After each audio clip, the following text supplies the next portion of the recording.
Video को अपने mobile में रखा हूँ, कसम माँ की खाता हूँ कि तेरे टुकड़े टुकड़े न करा दिए तो मनोज दीक्षित नहीं बनने की औलाद कहना। अखिलेश की जनसभा में कन्नौज सांसद को टुकड़े टुकड़े कराने की धमकी, दलित समाज के नेताओं ने विरोध किया। आदर्श आचार संहिता के उल्लंघन का मामला दर्ज। लोकसभा चुनाव में मतदान की तारीखें जैसे जैसे नजदीक आ रही हैं, वैसे नेता बेलगाम होते जा रहे हैं। बीते दिन कन्नौज लोकसभा में अखिलेश की जनसभा का एक वीडियो वायरल हो रहा है, जिसमें सपा नेता मंच से कन्नौज सांसद और बीजेपी प्रत्याशी सुब्रत पाठक के टुकड़े टुकड़े कराने की धमकियां दे रहा है। साथ ही जाति सूचक शब्दों का भी प्रयोग कर रहा है। दलित समाज के लोगों ने सपा नेता का विरोध किया तो आदर्श आचार संहिता का मामला दर्ज हुआ। कन्नौज सांसद और कन्नौज भाजपा प्रत्याशी सुब्रत पाठक की जान को खतरा है, क्योंकि उनकी जान की सुपारी कन्नौज से सपा नेता मनोज दीक्षित ने दे दी है। इतना ही नहीं, सपा नेता मनोज दीक्षित ने कसम खाई है कि अगर सांसद के टुकड़े टुकड़े नहीं करवाए तो शूद्र की औलाद कहना। और ये सब हुआ सपा की जनसभा के मंच पर और सपा सुप्रीमो अखिलेश यादव के सामने।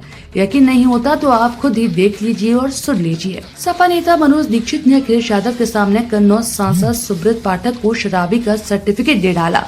कहा कि दारूबाज सांसद सुब्रत पाठक रात 7 बजे के बाद बेलगाम हो जाता है, उसे अपने सांसद बनाया। व्यापारी सपा नेता यही नहीं रुके, कहा कि सुब्रत पाठक मुझे भूमाफिया कहता है और अगर मैंने सांसद सुब्रत पाठक के टुकड़े टुकड़े नहीं कराए तो मुझे शूद्र की औलाद कहना। इसी दरमियान नजदीक खड़े नेता ने भावनाओं में बह चुके सपा नेता मनोज दीक्षित के कान में टोका, आप गलत बयानबाजी कर रहे हैं। जिसके बाद सपा नेता मनोज दीक्षित ने फौरन यूटर्न मारा और कहा कि वोटों से टुकड़े टुकड़े कराएंगे। सपा के मंच पर नेताजी सारी मर्यादाएं तार तार करते रहे, लेकिन अखिलेश तमाशाबीन बने, सब कुछ देखते और सुनते रहे। और तन मन धन से आपका सहयोग करूंगा।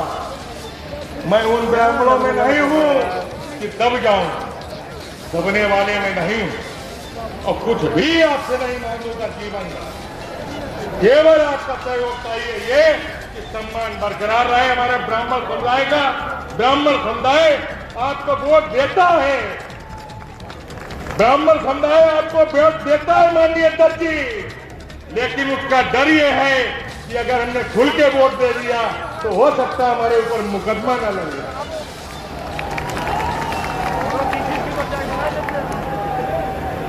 मैं अपने समुदाय से ये कहना चाहता हूं कि आप अकेले नहीं हैं, आपके साथ 6 फुट 2 इंच का मनोज दीक्षित है, तन मन धन से है।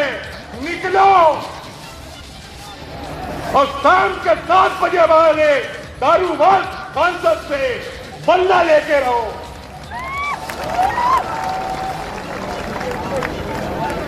जो शाम के 7 बजे के बाद अपनी लगाम को भूल जाने वाले व्यक्ति को आप लोगों ने सांसद बना दिया, मुझे भूम माफिया कहते हैं। अरे अगर हम देव भाई फिर एक हो जाएं तो तुम्हारी तो शक्ल नहीं देखने मिले। हमारे भाइयों ने तुमको उठाया। मुझे दुख इस बात का है कि आज एक मां के 6 लड़के और बाबा की गाली सुन रहे हो।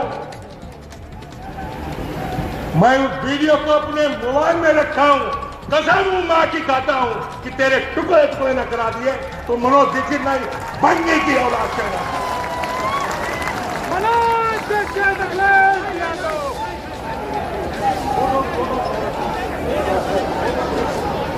फोटो से टुकड़े टुकड़े न करा दिए, वोट इतने पड़ेंगे कि तुम्हारी जमानत नहीं बचेगी। दरअसल कन्नौज लोकसभा की एक विधानसभा कानपुर देहात जिले के रसूलाबाद है, लिहाजा सपा नेता मनोज दीक्षित के बयान से गुस्साए रसूलाबाद के दलित समाज के नेताओं ने सपा नेता का जमकर विरोध भी किया और आपत्तिजनक बयान को लेकर कार्रवाई की मांग की। तब जिला निर्वाचन अधिकारी के आदेश पर आदर्श आचार संहिता को उल्लंघन और जाति सूचक शब्दों को लेकर मामला दर्ज किया गया। कल समाजवादी पार्टी की रैली थी कन्नौज में, वहाँ पर समाजवादी पार्टी के मुखिया अखिलेश यादव जी भी मौजूद थे और उनकी मौजूदगी में समाजवादी पार्टी के नेता मनोज दीक्षित जी जिस तरह से एक निर्वाचित सांसद को जान से मारने और टुकड़े टुकड़े करने की बात कह रहे हैं और उसमें भी गारंटी लगा रहे हैं।